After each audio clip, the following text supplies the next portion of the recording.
Hi everyone. Today I am making some party favors for my mom. She lives in a condo and they have an annual holiday party, and so she needs every year some little party favors to put at each place setting, and she usually asks me to help her with that. And this year she wanted to go with something inexpensive, so she bought these Hershey bars, and she wants me to find a way to make them look pretty. So this is what I came up with, and I thought I would share a video, even though I'm using some retired things. It's such an easy project, and it makes the table look really pretty. The tablecloths are blue, the place settings have silver trimmed dishes, and the centerpieces are white and blue, and they have these little sprigs of blue berries. So this is what I was given as an inspiration. So this is what I came up with, and I hope that you'll take a look at it. Some of these products are still available, and so I want you to really look at those. And then some of them are retired, like this paper. So, but the dies are still there, and it's really easy. So I thought, let's share. So first, the Hershey candy bar is perfect for a 6x6 sheet of designer series paper, and I happen to have this pretty paper from last year. It was called Feels Like Frost, and one side had really pretty photographic images, and the other side were all silver and white. And so I had to find something that I had enough of, and these went on the clearance rack last year, and I bought another pack, which was super fortuitous because my mother said she needed 70, wow, it's more than she needed last year, and I have exactly 71 sheets, so that was perfect. And anyway, so I am just going to show you how to kind of make this look like a little fancier. So let me show you how I did it. I grabbed tear tape, and where's the end?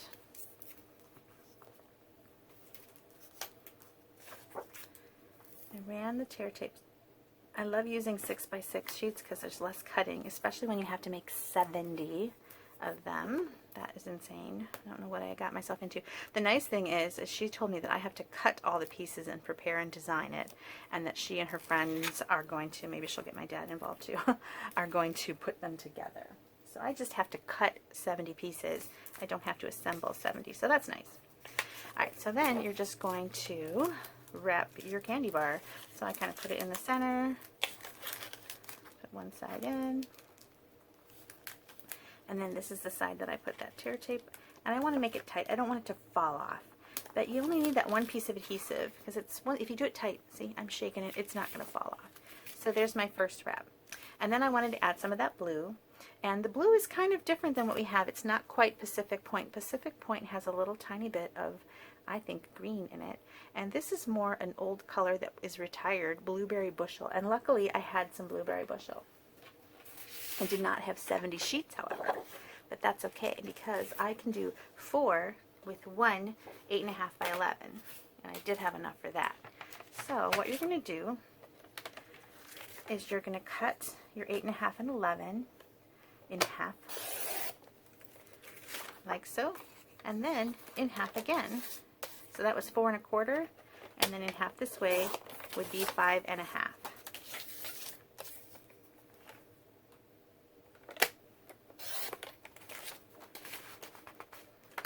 There we go. And then you're going to do the same thing. You're just going to wrap it. Now initially I thought of embossing this, so it depends on how many you're making, how much you want to do. Then she told me she needed 70, and I changed my mind. But I was thinking of embossing the background here with this really pretty embossing folder. It's called Wintry 3D, and there's 2 in the pack. One is this really pretty snowflake, and the other are these pine branches. Both would have been great options, and so I thought I would have some fun with that and emboss it. However, background paper is kind of busy, so I was thinking maybe embossing it and not doing the white sponging, which would have been pretty. However, then she said I had to do 70 of them, and I already have a lot of die cutting to do, so I decided that sometimes simple is better. Okay, so we're just going to do the exact same thing. I'm going to add the tear tape. Tear tape is a great investment for party favors because it's fast drying. You don't have to wait for liquid glue to dry. It tears. You don't need your scissors. So this is a great product. I'm going to give her a roll of that for when she assembles. Okay, and then we're going to just do the same thing. We're going to put it down and tightly wrap so it doesn't fall off. Alright, so now we have our wrapped candy bar. How simple was that? Okay, now it's just embellishing. Now I wanted to add some of this. This blue sprig was so pretty, and since it's on all the table settings and the, what am I trying to say, centerpieces, I wanted to bring some of that in. So what I do, and this is what I recommend, take a look, grab your catalog, you know what you have, and just kind of look through. I kind of run my finger and I say, oh, there's some sprigs, because sometimes you might not realize what has little extra sprigs. So, and if you don't have this one, this is called poinsettia, and there's some sprigs. Okay, those are great. Then you kind of run your finger. What else do you have? Oh, okay, nature's thoughts. Could that work as a sprig? Maybe. So kind of just look, and I bet you will have something that would work. So you can kind of see what else has some little sprigs. This one maybe could work. Cherry blossom. Maybe you've got the sprig punch. That would work nicely. Here at Christmas Trimmings also has a great sprig. So just kind of say, all right, I don't have that one. Let me keep looking. All right, maybe I have it. Maybe I do have this one, and you find one that has a sprig. So that's what I do. I look at this page, and that way I've got the outlines of the shapes, and you kind of can see them outside of the catalog. Outside of the on a finished product, because you're just seeing black and white, and it really helps you see the shapes of the dies and think about them as other things, because maybe that cherry blossom, or even this, you might not have thought would work as a sprig, but if you look at it in this black and white or gray and white, you can kind of see that if I cut it right there, that's a sprig, right? Anyway, that's what I do. I hope that's helpful to somebody. But I have poinsettia place, and it has two sprigs. It has this one, and there was two. There it is. It's got a big one and a little one, and I can use both. On my sample here, I use the long one, but I thought as I'm cutting, I might as well cut both, and maybe instead of doing both the same, I'll save myself some cutting, because I have two. I can cut one of this and one of this, and I can maybe use two different ones on there, and I think that will work out fine. So I'll do that on the one that we're going to make together and see if I like it, and if not, then I'm going to stick with this longer one, because I think that one closely matches the little sprig that I have here. Okay. So that's how I'm going to get these. And this is from the poinsettia dies, like I said. Isn't it amazing how they came on one sheet, and I don't know how on earth I could possibly get that back on here. So I just kind of have to throw them in there like that. Maybe I need to make myself another sheet. So maybe it came on two, but I don't think it did, because usually if it did, I would have kept it. Okay, so anyway, that's this die. That's a great one to have in your collection. Only one of the stamps, actually two of the stamps require, or two of the dies have a stamp that works with it, but all of these could make really awesome 3D poinsettias. I've used it a million times on Christmas ornaments and packaging, and so those are really pretty. I happen to have this on my desk. Take a look at the poinsettia dies. Great for your collection. Okay, now the other items I'm using are snowflake dies, and this is another great one for your collection. This one doesn't require stamps, so it's just kind of a nice die set to have on hand. And you've got snowflakes, and this one here is kind of fun. We're going to use this on a shaker card in a future video. So you've got some kind of chunky or really detailed snowflakes, and so we're going to cut out some of those. I'm going to use this one, maybe, and I like that I can use both, because then all of them don't have to be exactly the same, right? Because no two snowflakes are alike. So maybe I'll use that. Is that too small? Nope, that's good. So I'll have two outline ones and two detailed ones. And I'm going to cut them out in white and vellum and then layer them. So I'll do like a chunky one in vellum on the back, and then a very detailed snowflake in white on the top. Now, the glimmer paper on my sample, if you'll notice, is blue, and we don't have that, or we never have. But I made this myself, and how I did that was by using some ink. Now, I sold my blueberry bushel ink pad, and I had a refill for it, and I sold it. I was kind of bummed when I was realizing that today, because it retired, and I usually sell my retired stuff on my blog, and I just realized I already sold my blueberry bushel. Kind of a bummer. But I found that I actually still had one more half-empty refill. Very cool. So I can use that to sponge blue on some glimmer paper. And we don't sell glimmer paper. And we have rainbow glimmer paper. But we used to have gold and silver and all those colors. And we don't anymore. They'll probably bring it back. It kind of comes and goes. But it's kind of a nice thing to have on hand. And probably we all have it because it's such a popular item. So here's some silver glimmer paper. Alright, so all I'm going to do is give myself, let me see if I can find one real quick.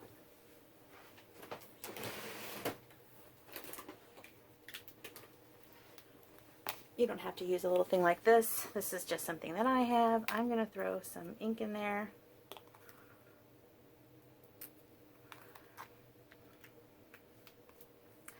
And I'm going to use one of my aqua painters. I can find, I had one on my desk. And now I have misplaced it. Let me grab another one. Okay. Alright, so I'm just going to take it and brush it onto my glimmer paper. Spread it out.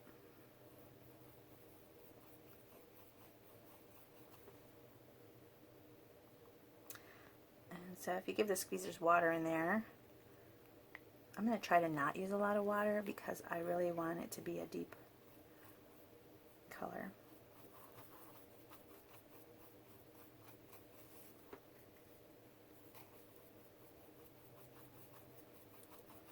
Isn't that pretty? So now you've got rainbow, or you've got glimmer paper in any color. Just use your ink refills. Whenever I buy an ink pad, I always grab an ink refill. They're so fun for techniques. I like to watercolor with them actually. And also then you have one on your pad. And I'm so glad that I bought 2 blueberry bushels. Usually when a color gets discontinued, I do save myself one of the refills just because, I don't know, case of emergency. And I'm glad that I did.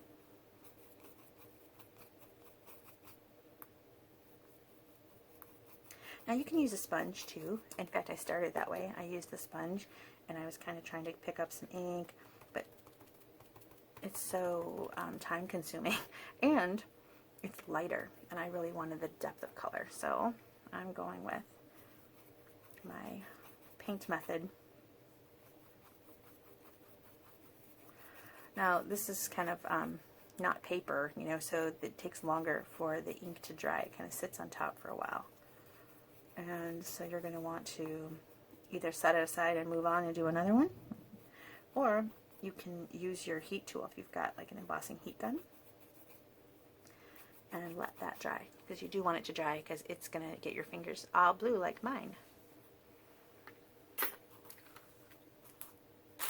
So I have one that's already dry, so let's cut.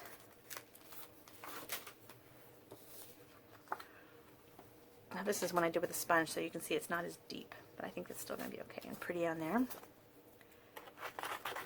So I'm going to try and cut a lot of stuff at once. So I've got some glimmer paper, scrap of white, scrap of vellum.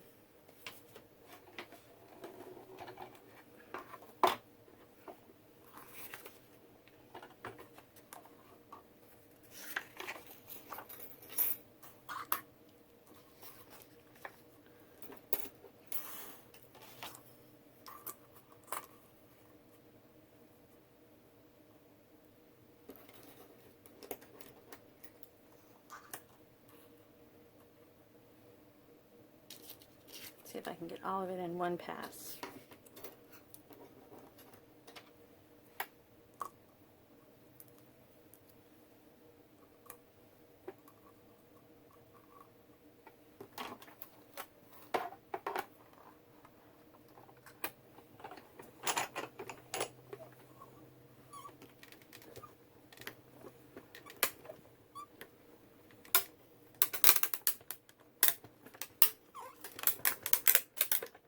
Okay, now when I use those detail dies, I like to go backwards and do it one more time.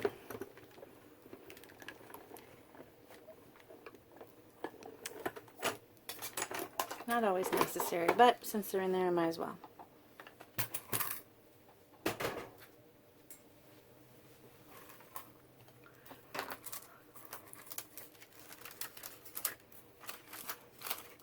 All right, there's 2 snowflakes, 68 more to go. All right, I've got my blue sprigs. All right, now these detail ones. Oh, that popped out really nicely, didn't it? Let's see this one. This is the one that's very detailed.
Okay, so now how I layered these is I grabbed some of my liquid glue, kind of gave myself a little puddle, and then you're just going to layer. Put that one down. I kind of think I like this tall sprig better. Okay, and then I used baker's twine. Now I was going to use this all kinds of ribbon. I love shopping the clearance rack for ribbon. I had this one. That one's really pretty. It's white with silver. I had some blueberry bushel ribbon that I thought I could tie on there. Plain white, but then she said she needed 70, so I went with baker's twine. Always a good solution when you need a lot. This is also, it was on the clearance rack a while back, and it is white with some silver thread in it. Really pretty. And so I'm going to tie a bow, and I wanted kind of a loose, large bow.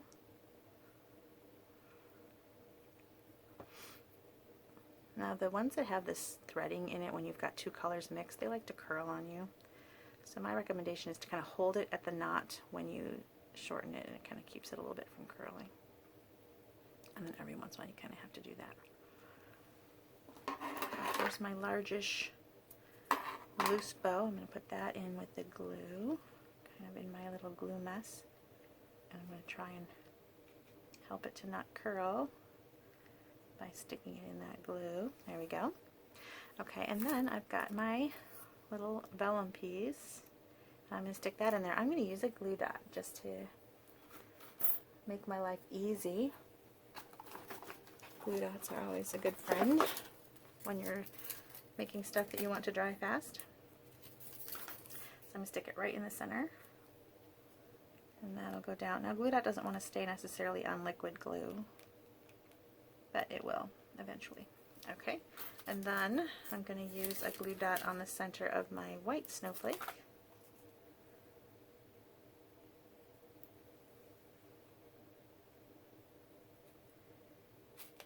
Stick that down. And then the last thing I'm going to add is a rhinestone to the center.